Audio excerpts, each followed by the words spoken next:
Hey guys, I'm Stephanie, and this is Steph's Stove, and today we're making strawberry fig preserves. Now, a friend at church, Miss Barbara, gifted me these beautiful fresh figs from her tree, and we are going to take just a few simple ingredients and turn these figs and some strawberries into some pure magic. So, if you've never had strawberry fig jam, this is going to be the easiest and most delicious recipe that you've ever made or tried for that matter. So let's get busy and turn these into something magical. Here we go. All right, we've got all of our figs over here, and for figs, one of the things that we need to do, depending on how you get them, this little tip that comes off the tree, for this particular recipe, you want to go in and get a paring knife and cut it close and cut these off. Now, I've went ahead and cut the rest of them, but just so you can see, you want these off. Now, if I was doing whole fig preserves, I would generally leave these on. And if you want to know about doing whole fig preserves, I'll put a video somewhere up here and in the description, because I did one of those before. And so if you wanted just whole figs, you can definitely go watch that great video.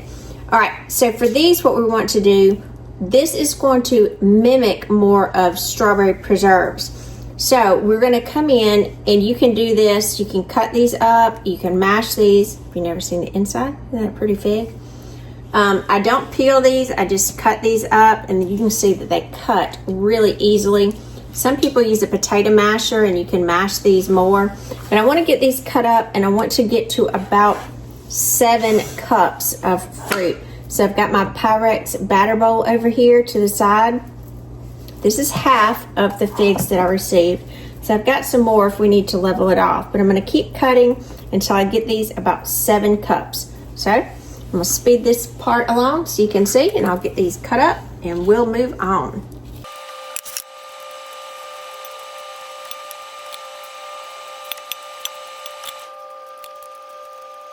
Alrighty, now that we have our 7 cups of our chopped figs, get these out. Put these in just a regular stock pot here.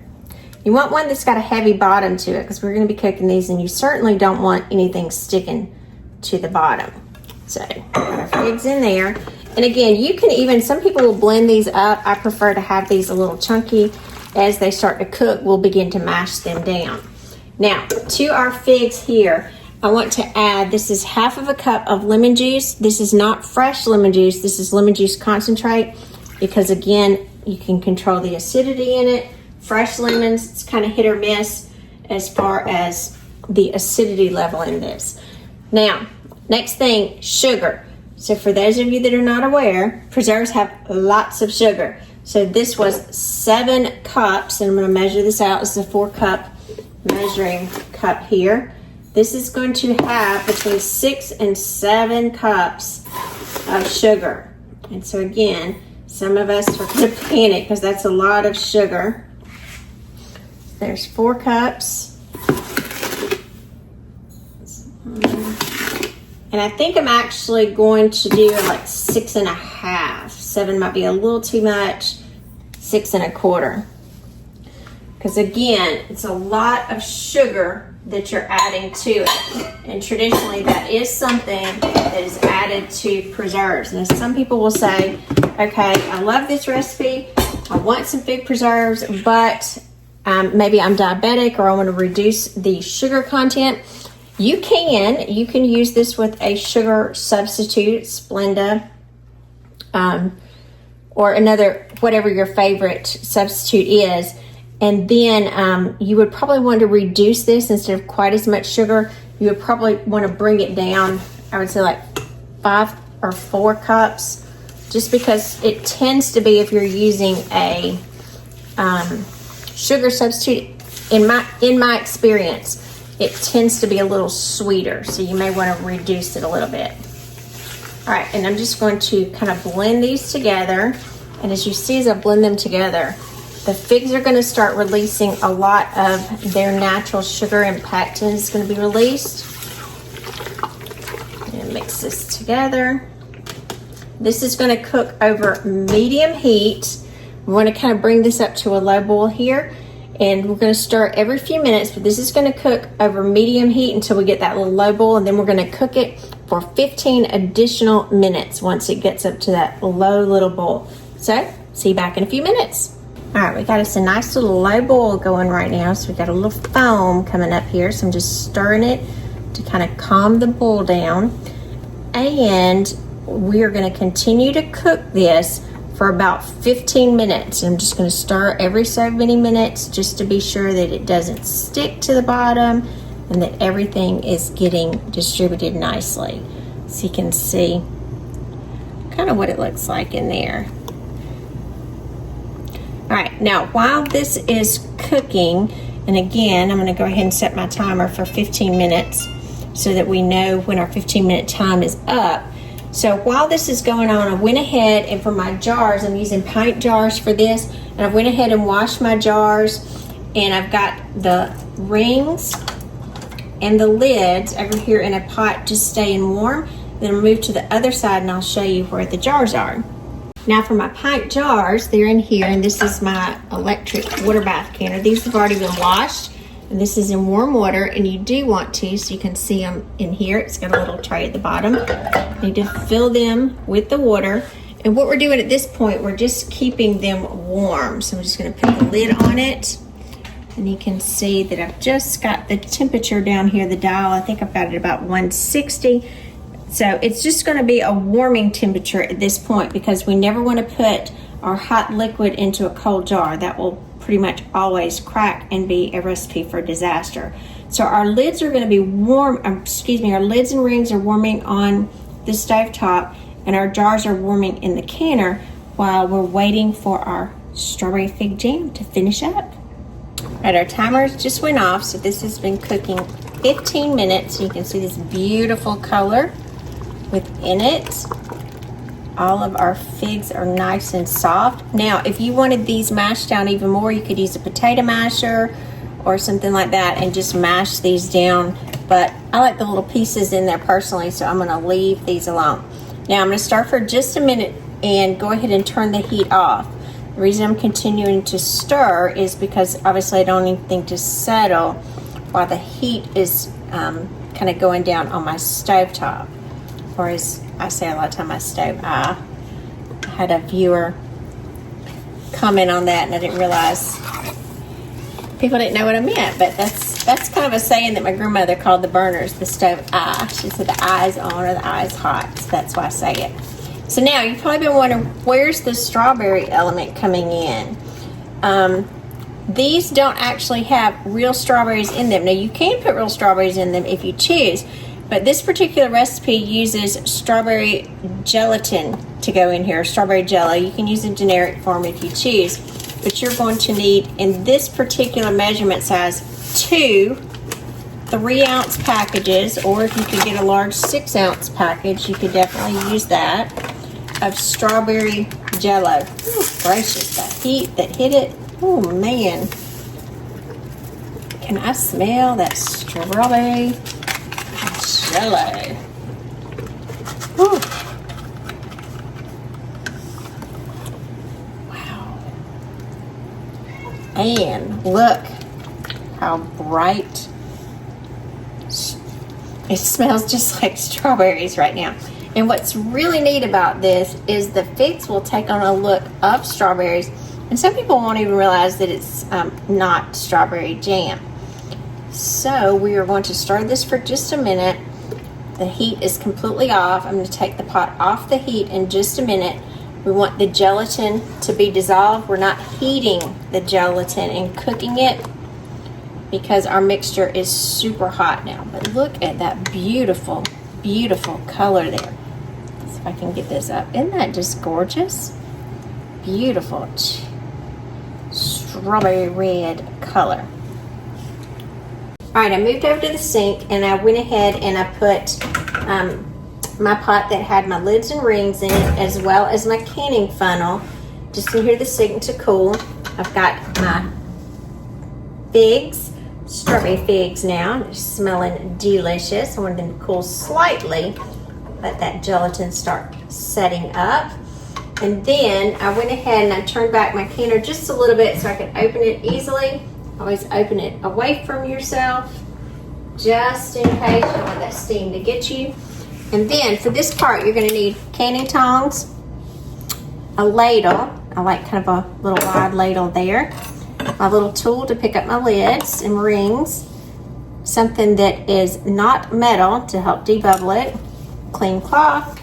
And a little bit of white vinegar that I've got right here to wipe the lids and the rings off. So let's get these out of the canner. Get these out one at a time. I'm going to get these out, pour the water out of the jars. Go ahead and put it here so you can see. Get our funnel in there. Now just look at this beautiful strawberry fig jam. Look at that.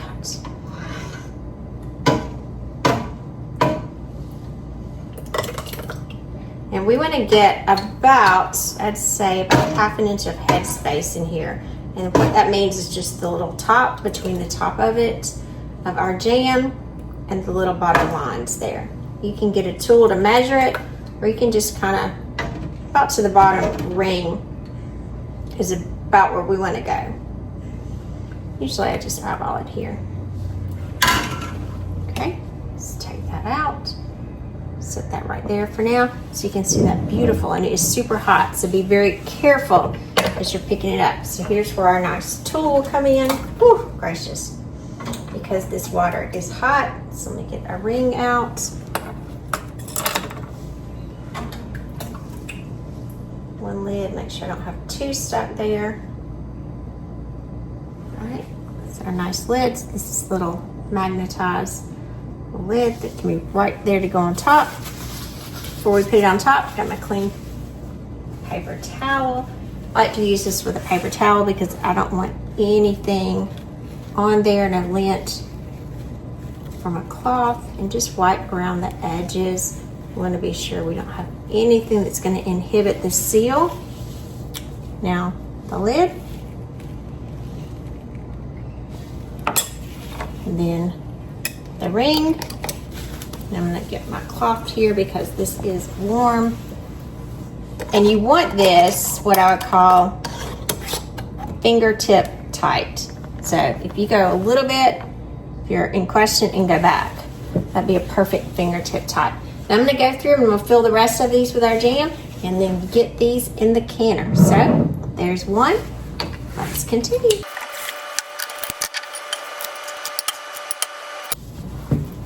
Okay, now we have all 5 jars. I did have 6 prepared because I always try to prepare a little extra, more than I need, just in case I have a problem with a jar, if a jar had a crack in it that maybe I wasn't aware of, or, you know, just depending on how much it produced. So we've got each one of these processed, and I always wait and put them all in there at the same time. We have a little bit more headspace in this one because it was our smallest, but we're going with it anyway.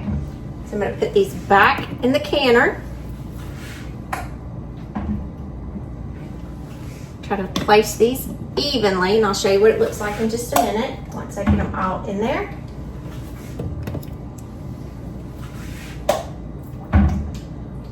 Just out of habit, I always kind of put my hand under it just in case it was to slip or if I didn't have a good grip on it. And I'm going to bring it over so you can see all the little jars. You do want them covered with water at the top, so these have about an inch or an inch and a half of water over them at the top. And now the beauty of this canner is we just put the top on it and we turn it over here to boil. And after it comes to a boil, the light will go off, and once the light goes off, then I'll start my timer for 10 minutes. Now you may ask, why don't I do this on my stove? Because this is just heavy, and this is a better method for the glass top stove like I have. If you have a traditional element stove, you may be able to use a canner on there, or if you have a gas top stove.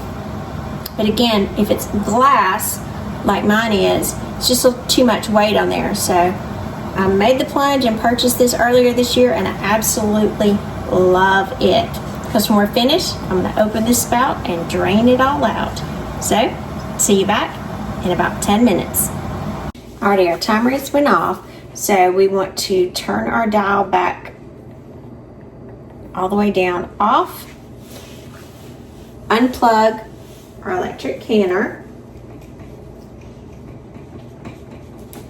just for safety, and then we're going to wait 5 minutes. Once the 5 minute time has stopped, then we'll release some of the water, open it, and take out our jars. So, see you back 5 minutes.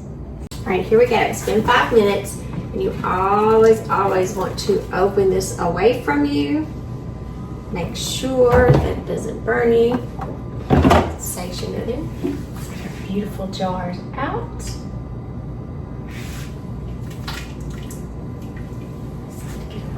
Look at that. Just as pretty as it can be. Always use a rag under there, and look at that beautiful, beautiful jar. Oh, we already got a little popper. That's the exciting sound we're waiting to hear. So we hear that wonderful seal. So let me kind of wipe that water off the top. Now we just wait to hear the little pop, pop, pop. All right, while we're waiting for our jars to pop, I already heard one of them. I'm going to turn my sink on for just a minute. Ooh, there went another one. And I'm just going to open it to let the water out. Another great thing about the electric canner, I don't have to pick up that pot full of hot water. Just let it pour out the sink. I'm Stephanie, and this has been Steph Stove. For today, we made this beautiful strawberry fig jam, where we took those figs and added some strawberry Jell-O, equal parts sugar, or almost equal parts, and a little lemon juice for brightness and to make a wonderful, magical treat. So remember, give us a thumbs up, click that subscribe button for more great content like this. Steph Stove, we're making memories, one dish at a time. Thanks for watching, guys. Have a great evening. Hey guys, I wanted to give you a quick little side note here. I know some people are gonna ask, what if I did wanna make this as a sugar-free recipe? You absolutely could. You would substitute your favorite sugar-free sweetener for it. If you wanted to use Splenda or whatever your sweetener was, I would back down the sugar amount or the sweetener amount just a tad, because again, sugar-free sweeteners tend to be, in my opinion, a little sweeter than regular sugar if you use them in equal amounts. And substitute sugar-free Jell-O for the regular Jell-O. You have a great sugar-free version of this wonderful strawberry fig jam. It is absolutely magical because the figs take on a resemblance of strawberry preserves, and some people, you'll just absolutely fool them. It's just delicious. Can you use any kind of Jell-O or any flavor? Yes. Experiment, have fun. Use whichever one you choose. There's a lot of great varieties. You can use raspberry, cherry, whatever flavor your heart desires. However, this one is kind of the traditional Southern strawberry fig jam recipe. So give it a try.